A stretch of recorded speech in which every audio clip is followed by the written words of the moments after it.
আমার এক ঘনিষ্ঠ বন্ধু সেদিন 40 বছর পূর্ণ করল। মৃত্যু হেসে আমি তাকে জিজ্ঞেস করলাম, এই বয়সে এসে জীবনের ভেতর কি কি বদল টের পাচ্ছিস সে? বন্ধু চুপচাপ আমার দিকে তাকিয়ে থাকলো কিছুক্ষণ, তারপর ধীরে ধীরে বলল,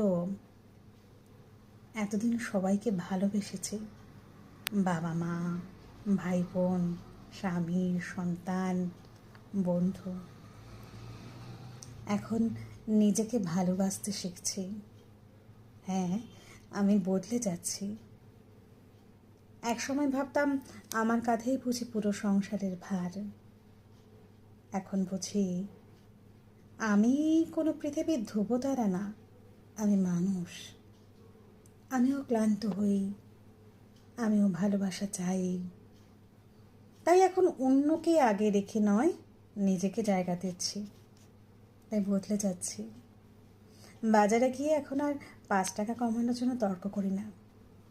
ওই বাড়তি টাকাটা কারো বাসার ভাত জোগায়, কারো সন্তানের খাতা কেনে। নিজের সামান্য ছাড়ে অন্যের মুখে হাসি ফুটে উঠলে আমি শান্তি পাই। তাই বদলে যাচ্ছি। রিক্সাওয়ালাকে ভাঙতে নিতে বলি না, ভাবি সে তো সারাদিন রোদে ঘামে খেটে টাকা রোজগার করছে। আমার কয়েকটা টাকায় তার হয়তো রাতে ছেলে মেয়ের মুখে হাসি ফুটবে। তাই আমি বদলে যাচ্ছি। বয়স্ক মানুষের একই গল্প বারবার শুনেও বিরক্ত হই না এখন। আমি বুঝে গেছি ওই গল্পে তাদের সুখ লুকিয়ে থাকে। আমরা যদি না শুনি ওদের কে শুনবে?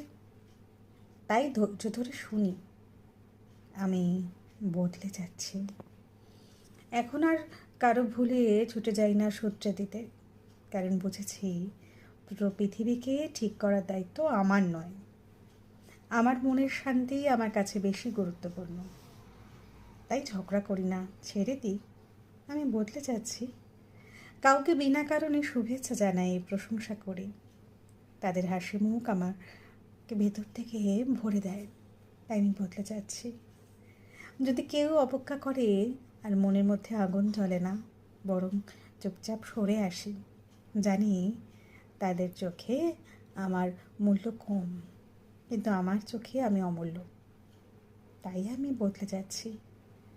আগে আবেগ দেখালে লজ্জা পেতাম, এখন জানি এই অনুভবগুলোর মাঝেই আমি মানুষ। আর মানুষ হওয়াটা তো সবচেয়ে বড় গৌরব। তাই নিজেকে লুকাই না। এগো আছে, সব কিছুর ওপরে ছিল। এখন জানি এগোর দেওয়াল মানুষকে আলাদা করে ফেলে। তাই আমি